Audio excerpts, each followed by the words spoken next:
Welcome to the Channel Chat podcast. Proudly sponsored by Convergent Technology. Hello and welcome to another episode of the Channel Chat podcast. Today I'm joined by Semir Jahic. How are you, Semir? I'm very good. Thank you for having me, Mark. No worries at all. I give a bit of background on how you actually came across the podcast, or why you're on, if you like, is to kind of explain that. So we obviously get a lot of approaches, people to come on the podcast, a lot of recommendations, but I saw a lot of your content on LinkedIn. It's obviously going really down really well with the audience, and I thought you touched on some really, really important topics and offered some really insightful tips for everyone. So yeah, firstly, I'd recommend that everyone goes and checks out your LinkedIn, but yeah, obviously keen to discuss a few subjects that were touched on there that I kind of read. So I think a great place to start is just to get a bit of an introduction to who you are and your experience, because you've worked for a lot of different businesses within the technology space, from startups to corporate. So perhaps you can give us a little rundown of who you are and your experience, if you could. Yeah, sure. My pleasure. And thank you for the warm introduction and the kind words about my LinkedIn posts. I try to do my best. So yeah, for the audience, so my name is Semir Jahic. I am originally from Switzerland, but with roots in the Balkans. So that's why the name isn't that typically Swiss. Grew up in a tiny village with more cows than people, and have worked my way through, studies and then into Accenture at first. So global technology consulting firm, did a few years there working on various projects across Switzerland and wider Europe. And with that, I kind of got in touch with cloud solutions and Salesforce in particular, and the whole CRM space, which let me be quite interested in that. Took a bit of a break, did a master's as well here in London, kind of trying to gain some international experience as well, and went to work for Salesforce directly after that for a few years as a sales engineer. And then I was kind of edging for the next thing. I was kind of looking for something exciting to do, something I couldn't do if I went back to Switzerland, and that was a startup world that I wanted to explore. So around 2 years ago, pretty much exactly, I joined Clari. And at Clari, I've been the first SE on the ground to build a European business, and now I lead a team of SEs, and we've grown quite significantly over the past 2 years since I joined. So that's sort of the background, the backstory. So I've been always excited about tech and cloud and kind of building companies and building things. So that's sort of my background in brief. Yeah, excellent. And some advice, if perhaps the younger people in the industry, you've worked for corporates and startups. If you were going to start your career again, which way would you lean? Because I suppose the startup vibe gives you really, really good exposure to different aspects, but the corporate probably offers a bit more structure around training and support. But what route would you go down if you could do it all again? Well, I think this is a very individual decision, right? Different people have different risk appetites and different kind of traits that fit more in a larger or a smaller organization. I personally really enjoyed the path I had. I'm not regretting anything. I think I had amazing learnings at Accenture. I had amazing learnings at Salesforce, learned a lot of ways of how to build and operate companies, which is fantastic, and also how to sell and how to engage with customers and prospects has been super valuable. So my advice for some of the graduates I sometimes talk to, or recent graduates kind of trying to find their way into the professional world, is go with a big brand first, because it will pay dividends down the line as well. The number of times somebody at Salesforce even mentioned, "Oh, you were at Accenture, that you must have learned a lot of amazing things there."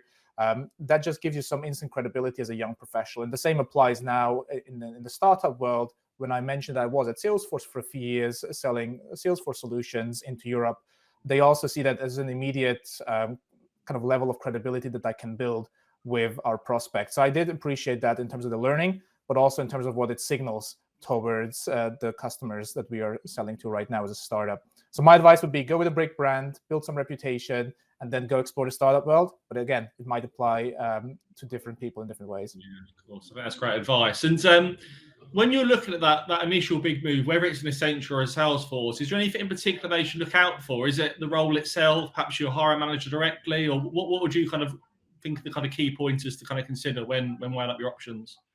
Yeah, I think at the start, when you weigh up the options, do as much research as you can. That's important. Look at Glassdoor, look at reviews of employees, what they're saying about the company. Generally, I think the saying, a rising tide lifts all boats. I think that's what the saying is. So going into an industry and into a company in a growing industry, that is super important. So tech is a growing industry. Salesforce within tech was a growing industry. Accenture within the consulting world is growing a lot. And now with Clari, that's the same thing. So I think go where there is growth, because then there's also personal growth opportunities. And as long as you can align your own motivations and ambitions with the company's ambitions, that's then the golden combination, right? If you're a builder or an eager and ambitious person, and you go into a company that's ambitious and eager to become bigger and better at what they do, that is a golden combination. So I would encourage to look at the company, how they're doing, look at what employees are saying, and so on and so forth. I think these are a few factors to consider. Excellent.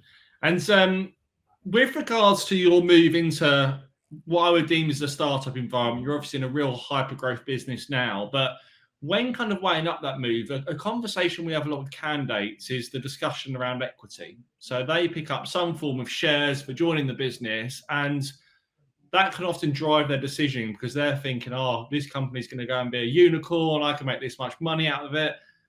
How true do you genuinely believe that is? Because these guys moving into SDR, BDR positions, firstly, probably aren't going to do an incredibly long stint, or data suggests that won't be the case. So they may not reap the reward of that back end anyway.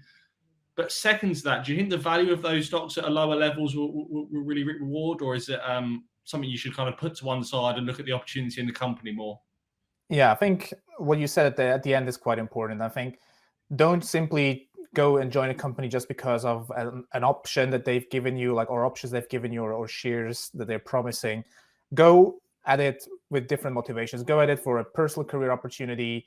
Go at it because you want to learn something, because you want to work with the people that are there and into the space that interests you. I think with startups, there's a lot of uncertainty in the earlier stage of startup, Series A, B, or even C. There's a lot of uncertainty until an exit happens, either through acquisition or IPO, where you could make or not make any money. I think discount that almost completely. I mean, that's sort of a way to kind of look at it. And if you still like the opportunity, then great. And the options are the icing on top. And I think that's kind of important, because if you just join for options, I think that's not the right way to look at it. Obviously, as a startup kind of leader now, I want to make sure that our employees, the people I hire in the team, are also aligned to the company's success, right? So yes, there is an upside with options. There is an upside with when the company goes public, that you can make some money and pay off your house or buy a new car, depending on whatever that option pool looks like. So I think that is important, that the company is aligned with the employees' ambitions, and that you have a vested interest in the company's success and not just work for the salary you get at the end of the month. Yeah, excellent. I think that's really good advice. And so you've sat in these big corporates, you've done really well in them. Look at the opportunity at Clari, first SE on the ground. That must have been so daunting coming into that UK market, thinking, oh my God, what am I doing here? Was there any kind of concerns early on, or where was your head at when you first started?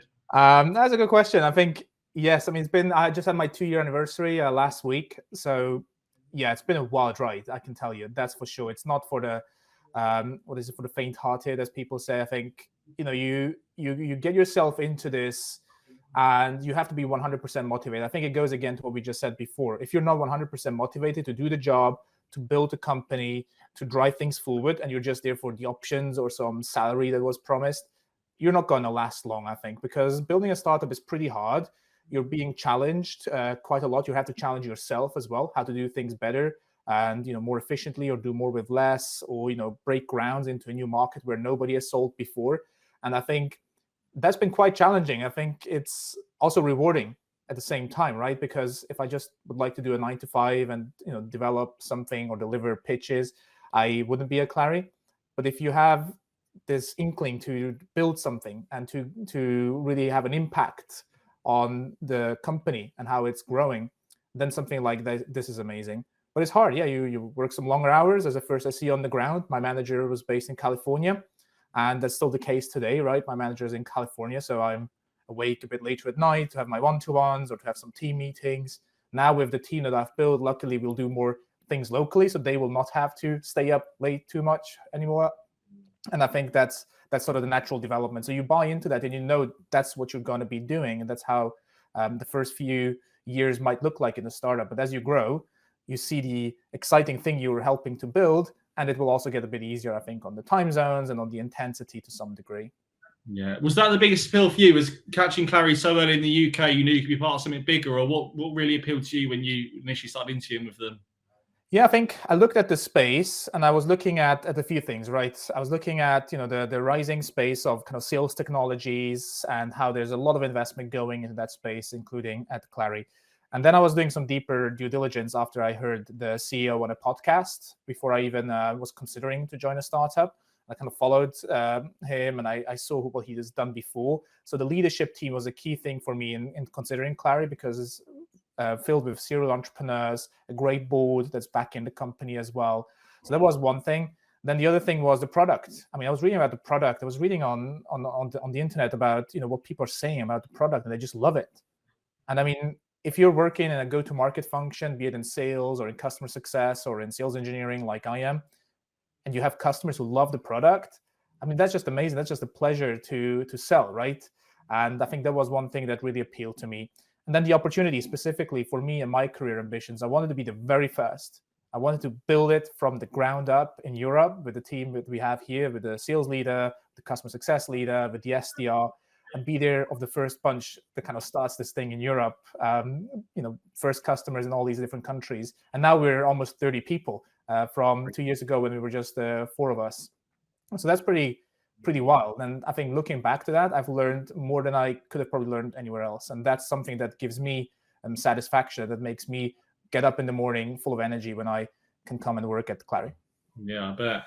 And putting my recruitment hat on for a moment, looking at your profile and seeing the big businesses you worked for, I can potentially see the Clari sitting there thinking, could he do startup? And not only do startup, could he come and be the first person on the ground? What made you think? Do you think made you stand out to actually get that gig? Because a lot of people would love to be in your position. Yeah, I think you probably have to ask the hiring manager what went through his mind. Yeah, it's true. I think one thing that really helped was having experience already in that space, kind of a Salesforce experience arena, because there's a lot of integrations on a technical level that are extremely helpful to understand.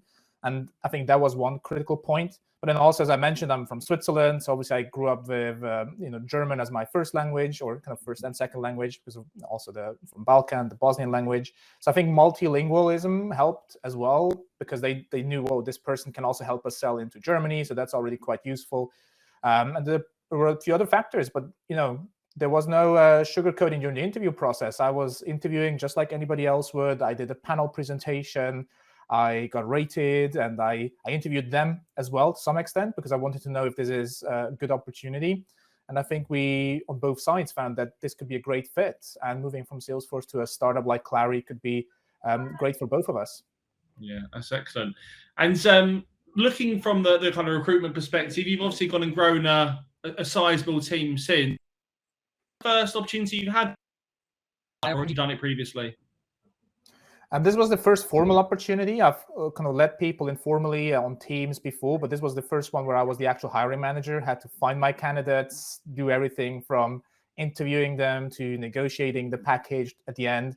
And that was a great learning for me as well, and good fun.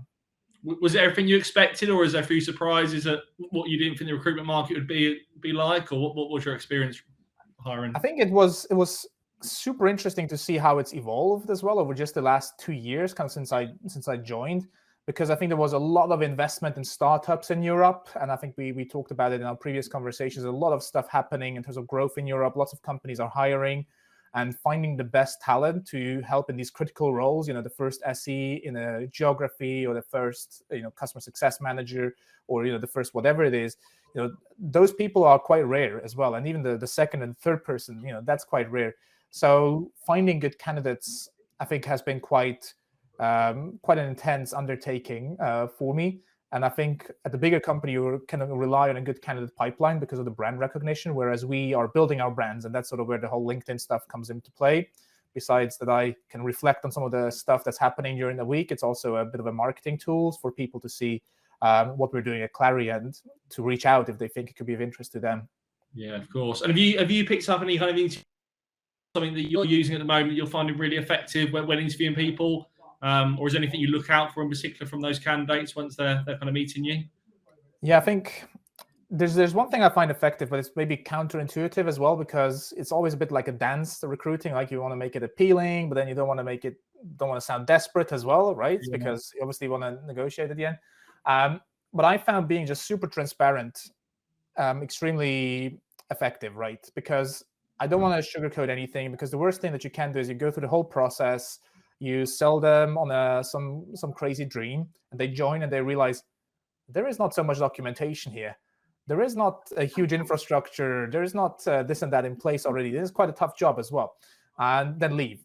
That's the worst that can happen, right? Because especially at the startup, where the opportunity cost is so high for not having the right people in seat. Yeah. So for me, always being transparent, and it's what our CEO told me once as well. Hey, Semir, try and scare the candidates a bit during the interviews. And if they get excited and they want to roll up their sleeves and they tell you they want to be thrown into the deep end, that's a good sign. And if they look like the deer in the headlights, then maybe they're not the right fit, and that's fine too, right? That is absolutely fine. And I kind of use that technique as well. And sometimes I would tell candidates, look, I'll try and scare you. I'll tell you like some of the hard stuff that happens, and if you're still excited, that's great. If not, then that's fine. I just know another great SE in the market, and we'll stay in touch. And that's been quite effective. So transparency and honesty about the opportunity. We hope you're enjoying this episode of the Channel Chat podcast. And now a few words from our sponsor. Channel Chat is brought to you by Convergent Technology. The Convergent team is made up of experienced and innovative IT professionals. Our mission is to disrupt the traditional reseller market, and we want the most aspirational salespeople to join our team as part of our journey. We know IT sales has a bad rep, so we've created a rewarding culture with the best remuneration and career progression in the industry. Check out convergenttechnology.com for more info. Yeah, I suppose it's tough as well, because they're interviewing with you as well. With the demand in the market at the moment, there's so many opportunities. And like you said, you're trying to convince them that it's the best move, but also not trying to sell the dream when they come in and go, oh, Semir, this is what you told me. This is what it's really like. So it is a dance. I think that's a really good analogy, actually. I think SE hiring might be some of the toughest hiring in the market. And my thinking behind that is, if you're looking for a salesperson, you look at their figures in the past, the results they've had, references. It's all pretty straightforward. You're looking at communication skills and how they come across and how the client perceive them in many, many ways like that. Then from a technical perspective, you can look at accreditations, who they've worked from in the past, do they understand the technology. But with SEs, you need to find that kind of middle ground, don't you? Because they're still in front of customers, they're still doing demos, they're still selling, they're creating POCs, they still need to understand the tech. That must be one of the biggest challenges from an SE perspective, is getting that balance right between technical and, I don't want to say people skills, but almost selling, isn't it? Yeah, 100%, Mark. I mean, you hit the nail on the head there. It's a balance for SEs, and I think the spectrum of SEs is also so wide. I mean, there's very technical SEs, there's extremely business-focused SEs out there, and finding the right one for your specific organization is quite challenging, right? Because let's say we look at Clari, we're a revenue operations platform. We sell to chief revenue officers, VPs of sales, VPs of sales operations. So these are quite business savvy people, and also people are very busy. Salespeople are quite busy, kind of making sure that they close all those deals they want to close. So you need extremely proficient presenters who have great executive acumen, and less maybe hardcore technical people at Clari specifically, right?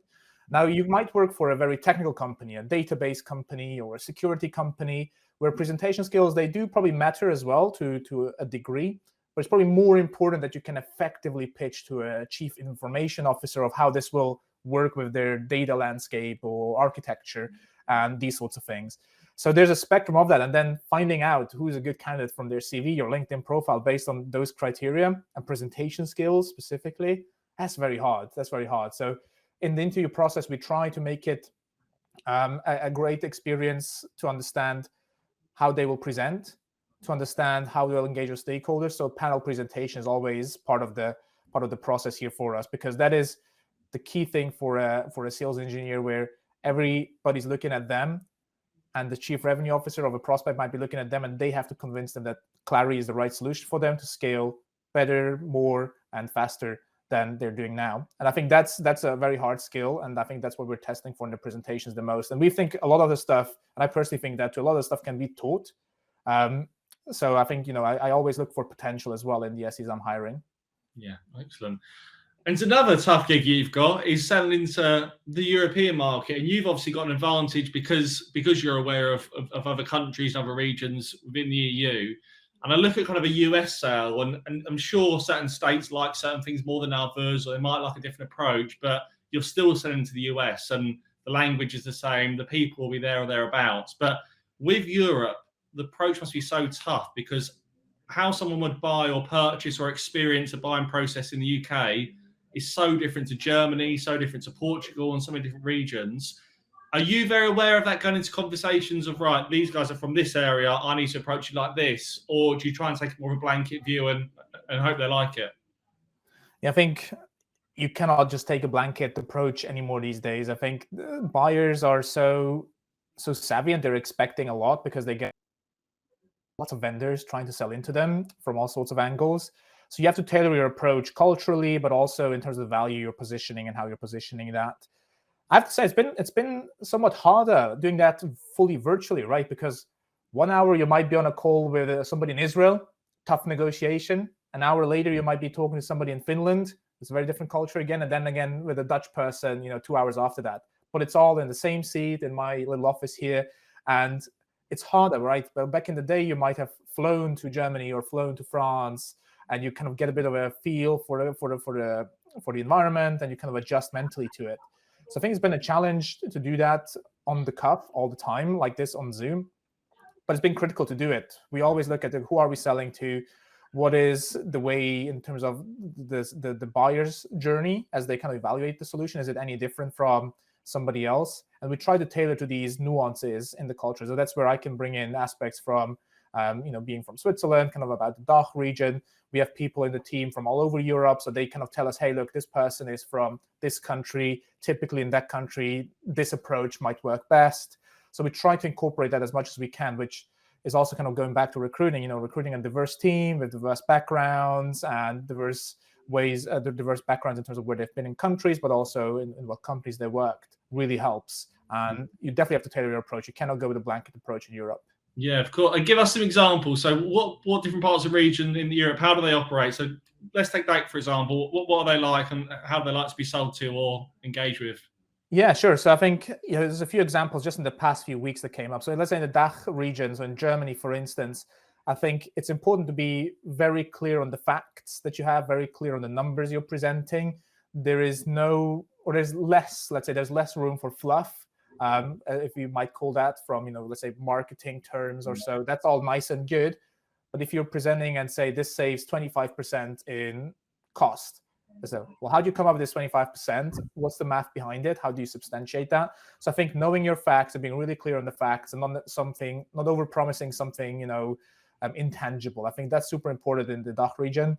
They quite like that. Then I think one thing that we were made aware of just the other day as well with the C-level that we were engaging with, he is from Finland, and Finland, we know they're kind of keeping quite close to themselves. They're not really expressive. So if they might not fall off their chairs when you demo a product to them, but they still very much like the product and like the demo and might be super happy with it. But we're just making sure not to expect too much in that call, so our expectation was set in the right way. Whereas if you talk to a Dutch person that we've sold to as well, they're very direct. They will tell you, I don't like this. I need this feature as well. I need to have this pricing in place for us to work it. But then with these people, you know exactly where you're at. And I think these are just some examples. Again, there might be opposites in each of those countries. Again, it's hard to kind of put people in boxes. But I think there's some tendencies that you can kind of check for as you kind of sell into those countries. Yeah, it's absolutely fascinating. So I think there's so many people that will be listening to this podcast that have only sold into the UK market and would be intrigued, and perhaps might have a meeting soon they need to prepare for, and you've just given them a bit of information, because they could have had a very direct approach to fold a little bit during the sale. So at least they know now. But touch on Clari again. So obviously hypergrowth is a challenge in itself. I think talent will always be one of the most overriding factors that's going to be a hurdle. But is there anything else that's particularly challenging at the moment, or something you maybe didn't expect? Yeah, I think talent is the key one, right? What is one thing, though, that people sometimes miss or don't consider as much, talent is not just hiring the right person, but it's also about onboarding the person properly, right? You can hire the very best people in the marketplace and then give them a terrible onboarding experience, not set them up for success, and they will not do well. And you might be looking back then and think, well, we hired the best person in the interviews. He or she was, blowing it out of the park, and then not perform. And I think the key thing is not to forget the onboarding experience. It's something we've been very conscious of in Europe because we appreciate the importance of the first few people that we hire. So we've been working closely with the enablement, with our onboarding team in the US. We've tailored an onboarding experience locally as well, where we had our MD present to the new hires and where I would present from my function. And I think that's super important so people feel part of the team. They know their roles and responsibilities. They know what's expected. They get all the tools they need to be successful. So I think that is where we're kind of going through now because we hire so many people. So we have to constantly stay on top of it. And you can immediately tell if we missed out on something like, oh, we didn't tell this person that, or we didn't do this. So that's why it's currently lacking. And then we try to, of course, correct that as soon as we can. But that's a key thing, I think, to keep in mind as well. Hiring is just the start of the journey. It continues with onboarding, and that's almost as important as getting the person in the door to make sure that they are set up for success. I couldn't agree more. I couldn't describe to you how many people have called up maybe after they've been in place and, oh, I've been here for 2 weeks, I'm not too sure. But another aspect as well I think a lot of people forget is it's great you've had the offer accepted. They're joining on this month, and it could be 4 weeks on, it could be 3 months on. And a lot of people have a lot of radio silence in between that time where they could be approached. Their employer could have a factor. Something could have changed in their personal life. So keeping in touch with candidates is obviously key as well, isn't it? Yeah, 100%. That's exactly it. And I think, just caring about them from the start. I mean, when you hire them, they are your team member. I mean, as a hiring manager, I stayed in touch with everybody I've hired kind of directly after the signature. It's not, oh, they just signed, so see you in 4, 5, 6 weeks, whatever it is, and, be radio silent, as you've mentioned. But, kind of mention something. They mention, hey, you should hear from this. Has your laptop arrived? It should arrive like a week before you probably start. We have a WhatsApp group we add people to a few weeks before they join just for informal stuff where people post pictures of their dogs or families or whatnot, just to make them feel part of it. And I treat them as an employee of my team from when they sign, not from when they come through the door. Yeah, that's excellent. Another aspect that I thought would be interesting to discuss is the discourse between sales and marketing is very widely known and discussed, and hopefully it's getting better every time we kind of speak about it. But what's your experience been between the relationship between sales and technical? Because particularly in the vendors, I think that crossover of when a conversation needs to be advanced and an SE needs to be brought in, that must vary in different businesses. It must vary from individual to individual. Do you think that process is as seamless as it could be, or do you think there's kind of room for that? Well, I think, we're a startup. We sell a lot to startups, and our solution is a solution for sales and, making sales better. So I think there's a lot of gaps in that. I think a good defined kind of journey from, lead to close, but also the sales process itself is super important. I think what we see as a startup as well as we kind of sell at Clari is some of our prospects need a bit more hand-holding and a bit more proactive education of, hey, this is what Clari does, this is how it works, this is how it goes beyond just regular CRM. Whereas others, they might be extremely savvy already. So we adjust our approach as well. We don't teach them the basics and they get bored in the first 10 minutes of the pitch. So you have to make sure you tailor your pitch and, you bring in an SE earlier. If they are super savvy, they know what they want. They just need to make absolutely clear how to deliver that. Whereas, you might take a bit of a longer sales cycle to educate a customer prospect properly towards the journey of buying. So I think you've got to be a bit flexible as a startup because you're not that big, IBM or Salesforce where people already kind of know what it roughly is and you kind of just run the regular cycle. So staying a bit agile is, I think, super important to ensure a good journey. And with that, it's not perfectly defined, I think. Yeah. And with regards to individuals that join your business, or perhaps individuals that are really ambitious that aren't in your firm, that want to progress their careers, you've obviously done a brilliant job of doing that yourself. What advice would you give to people that are in that situation? Because there's an issue of people perhaps not enough of a voice and not shouting about their success and wanting to be successful and drive those promotions. But do you think that's responsibility of the employer themselves, or do you think it's on the individual and the onus is to go out and find those opportunities for yourself in your business? Well, I always say, and I said this, I think, even just last week to the team, and I keep saying it, nobody cares about your career more than yourself. That's it, right? Your manager will not, they might care, of course. They are, you're part of their team, but nobody cares more than you personally care about your career, right? So you got to take it into your own hands and you should speak up. You should speak up, right? In big companies, I think it's easy to fall under the radar. So that's, I think, one thing. But in startups, equally, it's all moving so fast.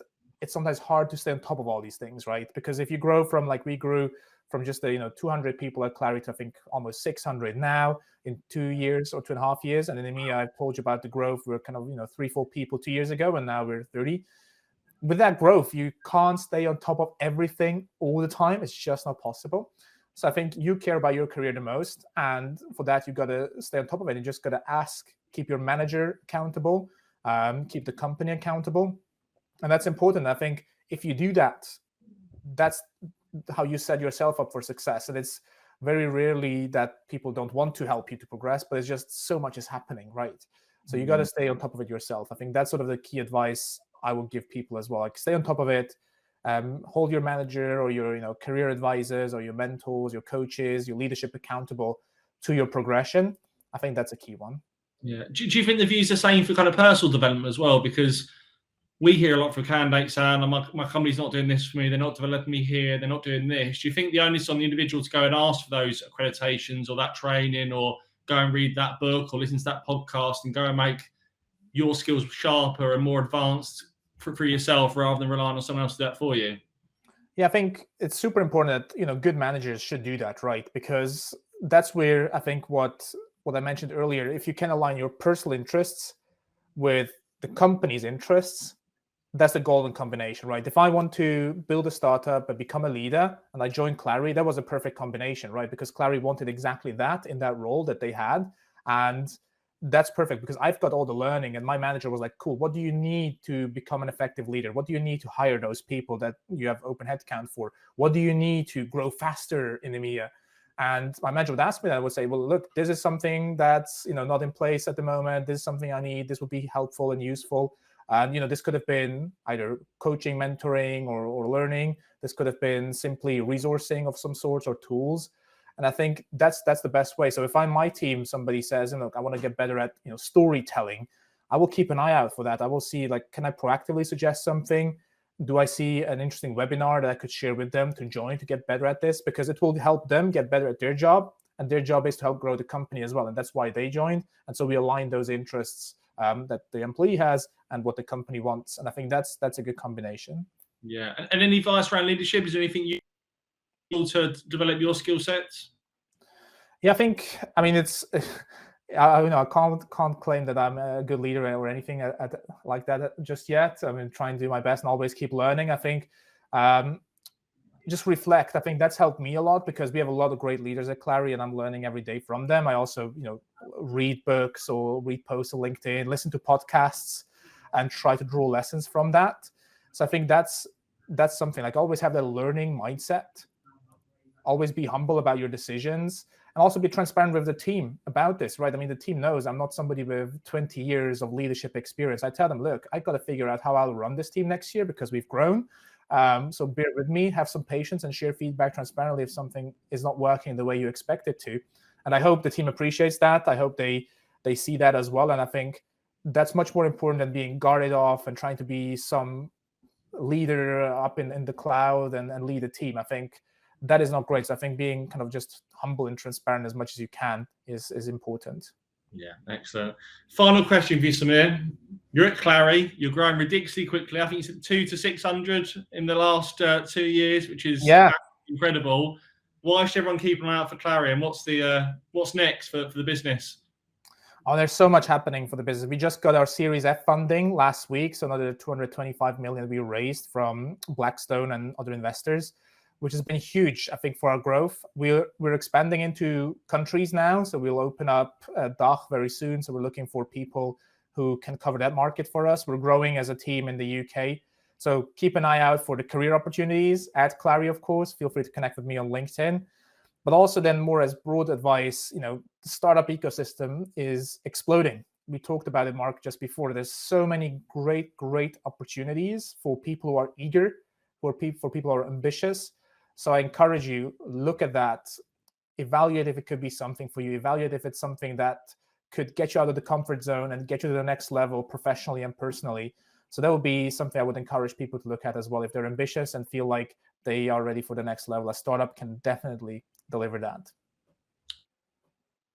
Brilliant guest, some great tips for everyone that's listening, and we'll catch up with you soon. Thank you.